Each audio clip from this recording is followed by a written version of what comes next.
الحمد لله نحمده ونستعينه ونستغفره ونؤمن به ونتوكل عليه ونعوذ بالله من شرور أنفسنا ومن سيئات أعمالنا من يهده الله فلا مضل له ومن يضلله فلا هادي له ونشهد أن لا إله إلا الله وحده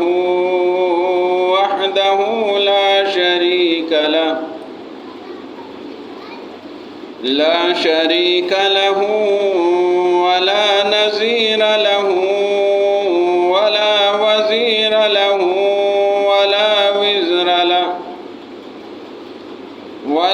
وزر له ولا وازر له ونشهد أن سيدنا وسندنا وأولانا ومولانا وشفيعنا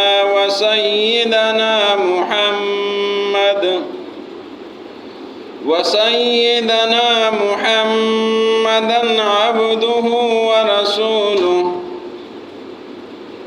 صلى الله عليه وعلى آله وأصحابه وأزواجه وذريته وأهل بيته أجمعين أما بعد فأعوذ بالله من الشيطان الرجيم بسم الله الرحمن الرحيم النبي أولى بالمؤمنين من أنفسهم وأزواجه أمهاتهم وأولو الأرحام بعضهم أولى ببعض في كتاب الله من المؤمنين والمهاجرين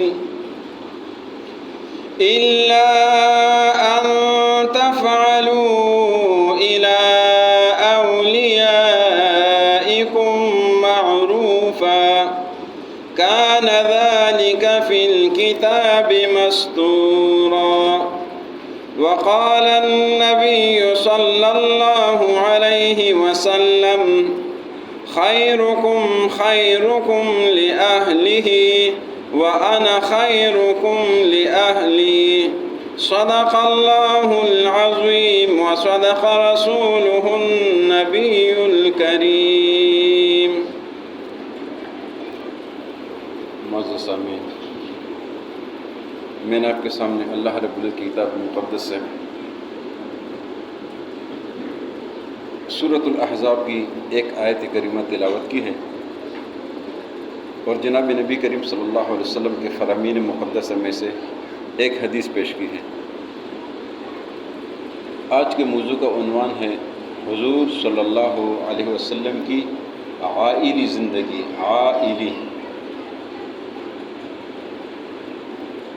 عائلی لفظ شاید آپ کو مشکل لگے، آج کل کے حساب سے حضور صلی اللہ علیہ وسلم کی فیملی لائف، یہ تو آپ سمجھ جائیں گے، زمانہ تبدیل ہو گیا، الفاظ تبدیل ہو گئے۔ فیملی لائف، عائلی ہے تو آسان لفظ، اگر آپ اس کو تھوڑا سا گھمائیں تو آپ کو آسان لگ جائے گا، اس لیے کہ عام روٹین میں جو ہم الفاظ استعمال کرتے ہیں، ہم کہتے ہیں اہل و عیال، اہل و عیال، یہ عائل اہل و عیال سے ہے، عیال اہل و عیال. تو اہل و عیال کیا ہوتا ہے؟ بال بچے. بال بچوں کے لیے لوگ الفاظ استعمال کرتے کہ بال بچوں کے لیے روٹی کمانی ہے، پاؤ آٹا بال بچوں کے لیے کمانا ہے. اب تو عائلی لفظ انشاءاللہ بہترین سمجھ آیا ہوگا. تو حضور صلی اللہ علیہ وسلم کی عائلی زندگی، حضور صلی اللہ علیہ وسلم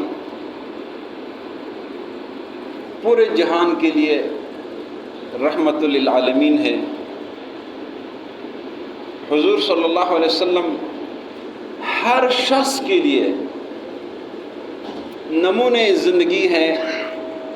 اگر جدید الفاظ استعمال کرے جو روٹین میں ہم استعمال کرتے ہیں تو حضور صلی اللہ علیہ وسلم ہر شخص کے لیے رول ماڈل ہے.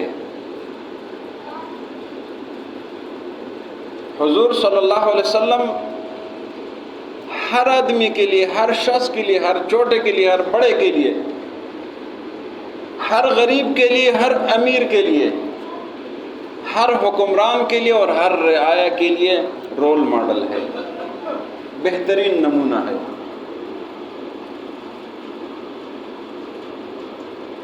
حضور کی سیرت، حضور کی زندگی، اس کا کون سا نمونہ لیا جائے، کون سا حصہ لیا جائے، جس حصے کو بھی ہاتھ ڈالے، جس حصے کو دیکھے تو انسان عش کر اٹھتا ہے کہ حضور کی زندگی کیا کمال کی زندگی تھی. اللہ نے کیسے کمال والی زندگی عطا فرمائی تھی کہ سب کے لیے نمونہ بنا دیا. زندگی گزارنی کیسی گزارنی ہے، حضور کو دیکھے. آپ امیر ہیں تو حضور کو دیکھے، آپ غریب ہیں تو حضور کو دیکھے، آپ بادشاہ ہیں، حکمران ہیں تو حضور کو دیکھے، آپ رعایا ہیں تو تب بھی حضور کو دیکھے، آپ مجاہد ہیں تو تب بھی حضور کو دیکھے، آپ سپاہی ہیں تب بھی حضور کو دیکھے، آپ سپہ سالار ہیں تو تب بھی حضور کو دیکھے، آپ قاضی القضات ہے، ملک کے سب سے بڑے قاضی ہے، تب بھی حضور کو دیکھے حضور نے کس حال میں کیا فیصلے کیے ہیں.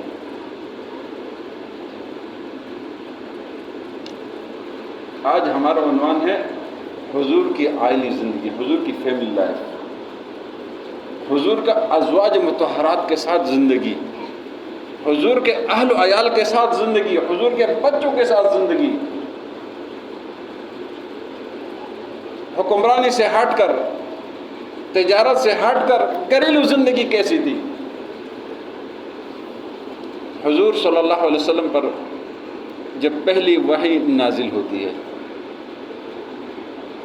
حضور پر پہلی وحی نازل ہوئی ہے غار حرا میں. آپ سب کو پتہ ہے غار حرا میں نازل ہوئی ہے. اس کو جبل نور بھی بولتے ہیں کہ وہاں نور اترا ہے. قرآن نور ہے، پورے عالم کے لیے نور ہے، ہر شخص کے لیے نور ہے. وہاں نور پر نور ہی اترا ہے، پورے عالم کو منور کیا ہے، پورے عالم کو روشن کیا ہے.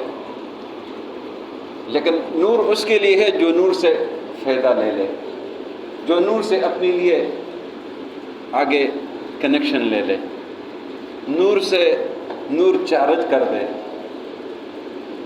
جب موبائل میں بیٹری ختم ہوتی ہے تو ہم چارجر اور بجلی کی تلاش میں ہوتے کہ کہاں سے میرے موبائل چارج ہو جائے.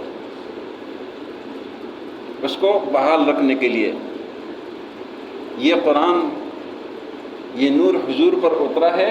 کس لیے اترا ہے؟ کہ اس پورے عالم کو منور کرے. یہ ہر اس شخص کے لیے نور ہے جو اس سے کنیکشن لے لے.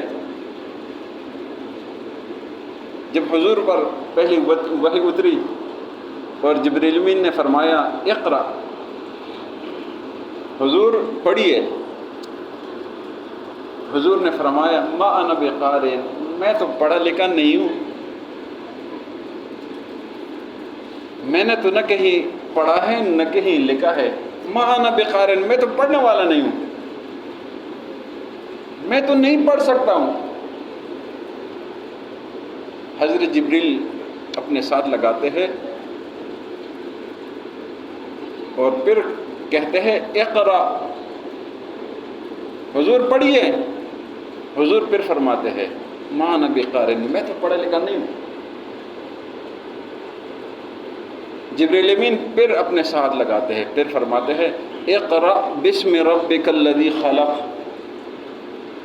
حضور پڑھیے اس رب کے نام کے ساتھ جس نے تخلیق کی ہے، جس نے کائنات بنایا ہے، جس نے ساری چیزیں بنائی ہیں، جو خالق ہے،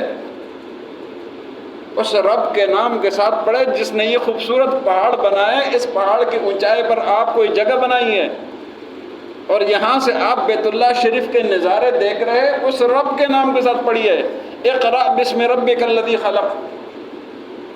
اور اگر آپ میں سے جو بھی گئے ہیں نا، اللہ سب کو لے جائے،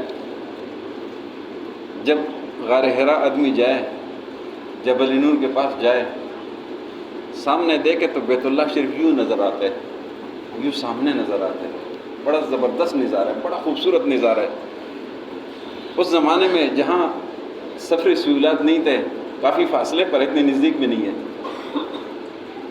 حضور نے ایسی جگہ کا انتخاب کیا تھا کہ وہاں سے بیت اللہ شریف سامنے نظر آ رہے، وہاں اس طرف اللہ کی عبادت میں مصروف ہے، اللہ نے قرآن دے دیا۔ تو بات یہ کر رہا تھا کہ جب حضور پر یہ وحی آئی اور حضور نے شروع کی ابتدائی آیت ہے جو تعلیم و تعلم کی آیت ہے، اقرأ بسم ربک الذی خلق، خلق الانسان من علق، اقرأ وربک الاکرم الذی علم بالقلم، علم الانسان ما لم یعلم۔ تعلیم و تعلم کی ساری بات ہے، اقرأ سے شروع ہے اور تعلیم پر ختم ہے، یہ پہلی وحی ہے۔ اور اس وحی میں ساری چیزوں کو سمیٹ لیا، ساری چیزوں کو گھیر لیا۔ فرمایا اقرأ بسم ربک الذی خلق، اس رب کے نام کے ساتھ پڑھے جس نے تخلیق کی، اور تخلیق کے جو مراحل ہیں وہ پھر چلتے جائے، آپ جتنے مرضی تحقیق کر لیں، پہلی آیت میں پہلی وحی میں ساری چیزیں ہو گئی ہے، تخلیق۔ وہ لوگ تو کہتے ہیں نا کہ انسان ارتقائی دور سے گزرا ہے، انسان ایسا تھا، اس کے ساتھ دم تھا، یہ تھا، وہ تھا، یہ ساری کہانیاں ہیں۔ رب کی تخلیق کامل تخلیق ہے، جو پہلے انسان کو بنایا ہے آخری انسان تک ایسے ہی، اس میں کسی تغیر و تبدل کی ضرورت نہیں ہے، کامل تخلیق، کامل تخلیق۔ اقرأ بسم ربک الذی خلق، خلق الانسان من علق، اقرأ وربک الاکرم الذی علم بالقلم، علم الانسان ما لم یعلم، جو اس کو سمجھ نہیں تھا وہ بھی سکھایا۔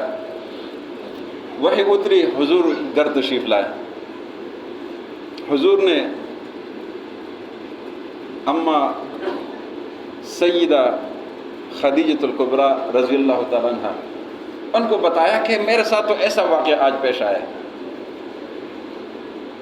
حضور کی پہلی نکاح حضرت خدیجہ سے ہوا ہے، حضور کی عمر 25 سال جوانی کے عین عروج کا وقت تھا۔ اما خدیجۃ الکبریٰ رضی اللہ تعالیٰ عنہ ان کی عمر 40 سال تھی، اور یہ انتخاب اما خدیجہ نے خود کیا ہے، اس لیے کہ اس نے خواب دیکھا تھا۔ خواب کیا دیکھا تھا کہ یہ سورج یہ میرے گھر آیا ہے، سورج میرے گھر آیا ہے، سورج کا نزول میرے گھر میں ہوا ہے۔ اپنے چچزاد کو بتایا، تو رات کے عالم تھے، انہوں نے کہا آپ کے گھر میں کوئی بہت ہی بابرکت چیز آنے والی ہے۔ حضور کے ساتھ نکاح ہونا تھا، یہ اشارے تھے۔ تو حضور نے فرمایا کہ مجھے کوئی ڈر سا لگ رہا ہے، مجھے کوئی انجانا سا خوف محسوس ہو رہا ہے۔ اب بات یہ ہو رہی ہے کہ حضور کی عائلی زندگی، حضور کی فیملی لائف، حضور کا اپنی ازواج کے ساتھ برتاؤ، اتنا بہترین برتاؤ، اتنا اچھا برتاؤ کہ اما خدیجہ وہ حضور کی تعریف کرنے لگ گئی، اور تعریف بھی ایسی کہ کمال کی تعریف۔ اما خدیجہ فرماتی ہے کلا، ایسا کچھ بھی نہیں ہے، آپ کو کچھ بھی نہیں ہوگا، آپ کا کوئی کچھ بھی نہیں بگاڑ سکتا ہے۔ واللہ اللہ کی قسم، اما خدیجہ فرماتی واللہ اللہ کی قسم، لا یخزیک اللہ ابدا، اللہ آپ کو ایسا بے آسرا نہیں چھوڑے گا، آپ عظیم الشان شخصیت ہے، کیوں؟ انک لتصل الرحم، آپ تو صلہ رحمی پالتے ہیں، آپ رشتہ داروں کا خیال رکھتے ہیں، آپ رشتہ داروں سے قطع تعلق نہیں کرتے، آپ رشتہ داروں کو جوڑ کے رکھتے ہیں، آپ رشتہ داری کو جوڑنے والے ہیں، آپ رشتہ داری کا خیال کرنے والے ہیں۔ فرمایا وتحمل الکل، آپ تو بے کسوں کا بوجھ اٹھانے والے ہیں، جو اپنا بوجھ نہیں اٹھا سکتے ان کا بوجھ اٹھانے والے آپ ہیں۔ وتعین علی نوائب الحق، وہ لوگ جو پریشان حال ہوتے ہیں ان کی پریشانی دور کرنے کے لیے آپ ان کو ڈھونڈتے ہیں، ان کو تلاش کرتے ہیں۔ یہ اما خدیجۃ الکبریٰ جو امہات المؤمنین میں سے ہے، وہ اپنے شوہر حضور کی تعریف کر رہی ہے۔ ذرا دوسرے رخ پر چلے جائے، اپنے دور میں آ جاتے ہیں کہ بیویاں شوہروں کی کتنی تعریفیں کرتی ہیں، کوئی اچھا کام کر بھی لے تب بھی تعریف نہیں کرتی ہے۔ یہی حالت شوہروں کی ہے، چاہیے کہ ایک دوسرے کی تعریف کرے، ایک دوسرے کو قریب کرے، ایک دوسرے کی اچھائی بیان کرے، ایک دوسرے کے خاندان کی عزت کرے، ایک دوسرے کی عزت کرے، ایک دوسرے کو اکرام دے دے، عزت دے دے، برتری دے دے۔ اگر کوئی غلطی بھی ہو جائے تو چشم پوشی کرے۔ ہمارے معاشرے میں یہ خرابیاں کیوں ہیں؟ یہ لڑائیاں کیوں ہیں؟ ایک دوسرے کی عزت نہیں دیتے، اپنے زبانوں پر کنٹرول نہیں رکھتے، اپنے بچوں کے سامنے جمعوں پر آیا کہہ دیا، گالیاں بچوں کے سامنے ہم دیتے ہیں، شرم ہمیں نہیں آتی، ہم بچوں کے سامنے گالیاں دیتے ہیں، جمعوں پر آ جاتے گالیاں دیتے ہیں۔ ہمارے نبی صلی اللہ علیہ وسلم تو گالیاں دینے والے نہیں تھے، ہمارے رب نے تو ہمیں قرآن میں فرمایا کہ گالیاں نہ دو، حضور نے فرمایا گالیاں دینا فاسق آدمی کی نشانی ہے، فاسق کو پہچاننا ہے تو وہ گالیاں دینے والا ہوگا۔ ہم تو بات بات پر گالی دیتے ہیں۔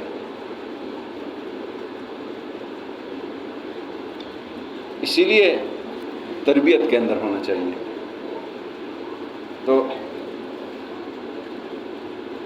اما خدیجۃ الکبریٰ حضور کی تعریف کر رہی ہے، حضور کو تسلی دے رہی ہے۔ کیوں دے رہی ہے؟ اس لیے کہ حضور کا برتاؤ کمال کا برتاؤ تھا۔ اما خدیجہ نے جب دیکھا کہ میں تو تجارت کے لیے بڑے بڑے لوگ کو بھیجا کرتی تھی، اس جوان کو پہلی بار بھیجا ہے، اتنا نفع ہوا ہے اور صاف ستھرا ایک ایک چیز کا حساب کر کے میرے سامنے پیش کیا ہے۔ اما خدیجۃ الکبریٰ نے نکاح کا پیغام بھیجا، نکاح ہو گیا، وہی نازل ہوئی، وہی پر تسلی دے دی۔ کیوں تسلی دی؟ کہ حضور کا کردار کمال کا تھا، یہ کردار ہمیں اپنانا چاہیے، یہ کردار اپنانا چاہیے، بچوں کی تربیت کرنا چاہیے، اپنی بیویوں کے ساتھ لڑنا نہیں چاہیے۔ جب نہیں لڑیں گے، احترام کریں گے تو پھر یہ کیفیت ہوگی، اور یہی حضور کا کردار ہے، یہی حضور کی سیرت ہے۔ حضور صلی اللہ علیہ وسلم ایک ام المؤمنین ان کے گھر میں تشریف فرماتے۔ حضور کی زندگی بڑی خوبصورت زندگی ہے، بہت زبردست زندگی ہے۔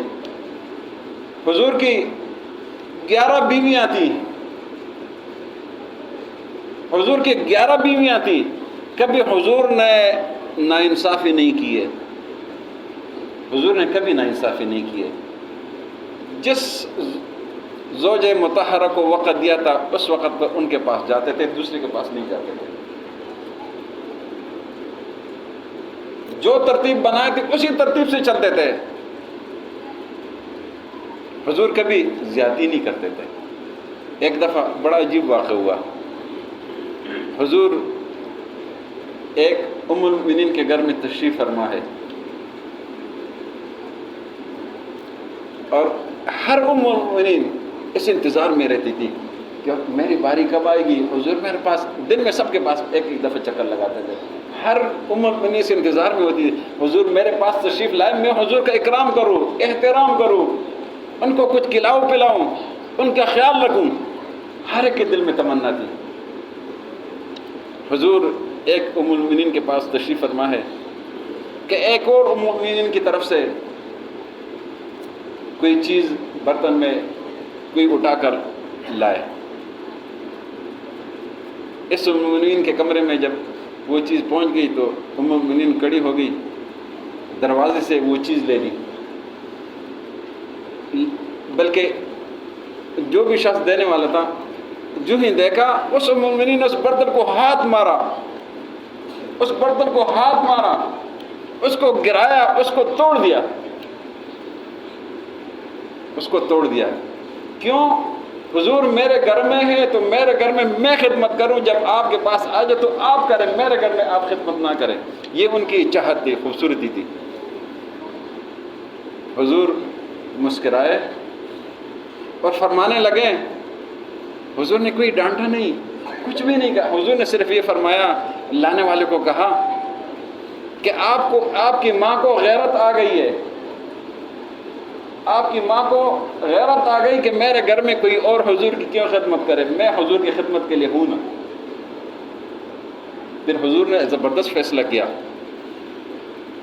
کیونکہ وہ جو بھی چیز تھی جو آئی تھی وہ تو حضور کا تھا. حضور نے اس کو چھوڑ دیا, لیکن حضور نے ایک زبردست فیصلہ کیا, کیونکہ برتن بھی ٹوٹا ہوا تھا, وہ برتن تو کسی اور کا تھا نا. حضور نے اس ام المؤمنین کے گھر سے برتن اٹھایا اور لانے والے کو کہا کہ یہ برتن ان کو دے دے. زبردست فیصلہ ہو گیا. جن کا برتن تھا ان کو برتن ملا. حضور نے کچھ بھی نہیں کہا اور مسکرائے. آج ہمارے گھروں میں اگر ہمارے بچوں سے, بیویوں سے کوئی چیز ٹوٹ جائے نا تو ہم آسمان سر پر اٹھا لیتے. ٹوٹ گیا تو کیا ہو گیا, انسان سے زیادہ اہم تو نہیں ہے نا, انسان سے زیادہ قیمتی تو نہیں ہے نا. انسان کی عزت سب سے پہلے ہے. اسی لیے ایسا کردار ادا کرنا چاہیے کہ معاشرے کے لیے نمونہ ہو, خواتین کے لیے نمونہ ہو. خواتین آپ کے اس کردار پر آپ کی تعریف کرے. حضور کی گھریلو زندگی بہت خوبصورت تھی. قرآن میں آپ 28واں پارہ سورہ تحریم, 28ویں پارے کی آخری صورت یہ آپ نے پڑھنا ہے.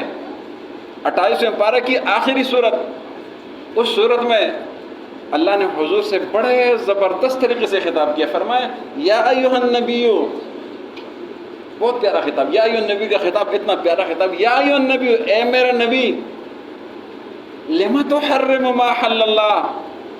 یہ بھی ایک واقعے کی طرف اشارہ ہے. دو امہات المؤمنین نے ایک پلاننگ کی. وہ پلاننگ یہ کی کہ حضور ان کے پاس آتے ہیں تو ان تک بہت ٹائم لگاتے تھے, ہمارے پہنچتے پہنچتے تو وقت مختصر ہو جاتا ہے, تو ہم یہ کوشش کرتے کہ ہمارے تک جلدی پہنچ جائے. انہوں نے کہا حضور کو یہ صورت پڑھنا ہے اپنے, اس کی تفسیر بھی تھوڑی سی پڑھنی ہے. انہوں نے پلاننگ بنائی کہ ہم حضور کو کہیں گے کہ آپ نے کیا استعمال کیا, کیا پیا ہے, اس سے تو عجیب سی بو آ رہی ہے. حضور جب ان کے پاس آئے, ایک نے بھی کہا, چونکہ ان کا کمرے دا علیحدہ تھا, انہوں نے بھی یہی کہا. دوسرے کے پاس آئے, انہوں نے بھی یہی کہا, کیونکہ پلاننگ کی ہوئی تھی. یہ چاہت ہے, یہ محبت ہے. تو حضور نے دونوں کو کہا, فرمایا کہ میں آئندہ یہ چیز, وہ شربت بناتے تھے, میں یہ شربت نہیں پیوں گا. اللہ نے فرمایا یا ایھا النبی لما تحرم ما حل اللہ, اے میرے محبوب آپ اس چیز کو کیوں حرام کرتے, کیوں منع کرتے جو اللہ نے آپ کے لیے حلال کیا ہے. لقد تبتغی مرضات ازواجک, آپ اپنی بیویوں کی خوشیاں تلاش کرتے ہو, میں نے تو آپ کے لیے حلال کیا ہے, وہ بھی آپ کی بیوی ہے. اللہ کو اس کا عطا زیادہ پسند آیا. وہ جو پہلی والی بیوی تھی نا امہات المؤمنین, ان کا ادا اللہ کو زیادہ فرمایا لما تحرم ما حل اللہ لک تبتغی مرضات ازواجک واللہ غفور رحیم. حضور جب اگلے دن آئے, حضور نے فرمایا کہ آپ نے کوئی پلاننگ کی ہے. وہ پتہ صرف ان دونوں کا تھا. ایک المؤمنین نے پوچھا من انباک ھذا, آپ نے کس نے آپ کو بتایا. یہ تو صرف ہم کو پتہ ہے، ہم دو کو پتہ ہے، دنیا میں کسی کو نہیں پتہ۔ حضور نے فرمایا نبأنی العلیم الخبیر، یہ تو مجھے علیم و خبیر نے بتایا کہ یہ آپ کیا کریں، استعمال کریں، آپ کے لیے اللہ نے حلال کیا ہے۔ یہ ازواج مطہرات کے حضور سے محبت تھی کہ ہمارے پاس زیادہ وقت، حضور سے ہر بیوی کی محبت تھی۔ حضور اپنی ازواج سے مشورے بھی کرتے تھے۔ صلح حدیبیہ میں 1400-1500 صحابہ تھے، حضور نے صلح کر لیا، صحابہ بڑے ناراض، انتہائی ناراض۔ حضور نے آرڈر دیا، حکم جاری کیا کہ سب احرام اتار دے۔ بڑی عجیب کیفیت ہے، بڑا عجیب منظر ہے۔ حضور نے فرمایا کہ احرام اتار دے، کسی نے نہیں اتارا، ایک آدمی نے بھی نہیں اتارا، ایک صحابی نے بھی نہیں اتارا۔ حضور پریشان ہو گئے کہ اس طرح تو کبھی ہوا نہیں ہے، یہ کیا منظر ہے۔ حضور چلے گئے، جو زوجہ ان کے ساتھ سفر میں تھی ان کے پاس مشورہ کر لیں، یہ ہمیں سبق ہے، درس ہے۔ حضور ازواج سے مشورہ کرتے ہیں، ہمیں بھی مشورہ کرنا ہے، باتوں کو چھپانا نہیں چاہیے۔ کہنے کا مقصد یہ ہے بیویوں سے مشورہ کریں، آپ کی شریک حیات ہے، آپ کی لباس ہے، آپ اس کے لباس ہے۔ حضور چلے گئے، اس وقت ام المؤمنین حضرت ام سلمہ تھی، ان کو فرمایا کہ عجیب ہو گیا، کوئی بندہ بات سننے کے لیے تیار نہیں ہے۔ میں نے کہا احرام اتار دے، کسی نہیں اتار، کیا کروں؟ مشورہ بتائے، مشورہ دے دیں۔ ام المؤمنین نے مشورہ دیا کہ حضور آپ ایسا کریں، سب سے پہلے آپ احرام اتار دیں، سب سے پہلے آپ حلق کر دیں۔ حضور باہر تشریف لے گئے، حجام کو بلایا، حلق کیا، احرام اتارا، دڑ صحابہ نے سب نے اتار دیا۔ یہ صحابہ کا وہ جذبہ تھا کہ وہ فرما رہے تھے کہ ہم نے ان کفار کے سامنے آگے گرنا نہیں ہے، ہم نے ان سے جہاد کرنا ہے، ہم نے ان سے آگے جانا ہے۔ اور اس صلح حدیبیہ میں ایک اور واقعہ ہوا تھا، اس میں لکھا تھا کہ یہ صلح حضور محمد صلی اللہ علیہ وسلم کی طرف سے، محمد الرسول اللہ۔ کفار نے کہا یہ رسول اللہ مٹا دیں۔ حضرت علی رضی اللہ عنہ کاتب تھے، لکھنے والے حضرت علی تھے۔ حضور نے فرمایا کہ یہ رسول اللہ کافروں کی بات مان لیتے ہیں، صلح کرتے ہیں، یہ مٹا دے۔ حضرت علی نے فرمایا میں تو نہیں مٹاتا۔ بڑی عجیب محبت کی بات ہے، کہتے میں تو نہیں مٹاتا، اور کہنے لگے میں نے تو رسول اللہ پر ایمان لایا، میں رسول اللہ کو کیسے مٹاؤں، میں نہیں مٹاتا۔ حضور نے فرمایا مجھے دکھاؤ یہ کدھر رسول اللہ کدھر۔ حضور کو دکھایا، حضور نے خود اس کو مٹا دیا۔ یہ حضور سے صحابہ کی محبت تھی کہ رسول اللہ پر ایمان لایا ہے تو ہم رسول اللہ مٹا نہیں سکتے۔ یہ تمام باتوں کا مقصد یہ ہے اس واقعے کا کہ ام المؤمنین حضرت ام سلمہ سے حضور نے مشورہ کیا، تو ہمیں بھی خواتین سے مشورہ کرنا۔ خواتین سے کوئی چھپائے نہیں، وہ آپ کا لباس ہے، لباس سے آپ چھپنے سے اسی لباس میں آپ نے چھپنا ہے۔ اس لیے عزت احترام خواتین کے ساتھ، گھریلو زندگی، جو کوئی کام ان کو مشکل لگے اس میں ہاتھ بیٹھا ہے ان کے ساتھ، ان کو کوئی تکلیفیں پوچھیں، کوئی پریشانی ہے تو ان سے پوچھیں، ان کے ساتھ بیٹھیں، ان کے ساتھ گپ شپ والا ماحول بنائیں، لڑائی جھگڑے والا نہیں۔ اور بالخصوص میں آپ کو ایک بات کرتا ہوں، آخری بات ہے کہ آج کل یہ 2-4 کیس میرے کانوں سے گزرے ہیں طلاق کے۔ میں نے پہلے بھی کہا، آج آپ کو سمجھا رہا ہوں، اور آپ نے یہ پیغام اپنے آگے پہنچانا ہے کہ خدا کے لیے 3 طلاق والے چکر کو چھوڑ دو، ہوش سے کام لو، مشورہ کرو۔ ہمارے پاس لوگ بعد میں آ جاتے تھے، بعد میں کس لیے آتے ہو؟ ہمارے پاس پھر حل نہیں ہوتا ہے، پہلے آیا کرو، جب بھی مسئلہ ہو پہلے آیا کرو۔ اور جب بھی طلاق دینا ہو، یہ پیغام عام کرنا ہے تو صرف ایک طلاق دینا ہے، ایک طلاق، صرف ایک۔ خدا نخواستہ کبھی صورتحال آ جائے یہ 3 نہ دے، اس کے بعد پھر حل کوئی نہیں ہوتا ہے۔ یہ کئی کیس آ گئے، پھر آدمی پریشان ہو جاتے ہیں۔ لہٰذا اگر کوئی اس طرح صورتحال ہے تو باہمی خاندانوں کو بیٹھا کر اللہ کا حکم ہے، ایک اس کے بعد 3 مہینے گزر جائے، کہانی ختم۔ اگر پھر دوبارہ کرنا چاہے تو آپ کے پاس اجازت ہے، دوبارہ بھی کریں، یہ اللہ کا حکم ہے۔ لیکن ہم اللہ کے حکم سے آگے چلے جاتے پھر ہمارے پاس حل نہیں ہوتا ہے۔ تو لہٰذا یہ عائلی زندگی خوبصورت زندگی بنائیں، لڑائی جھگڑے والے نہ بنائیں، محبت والے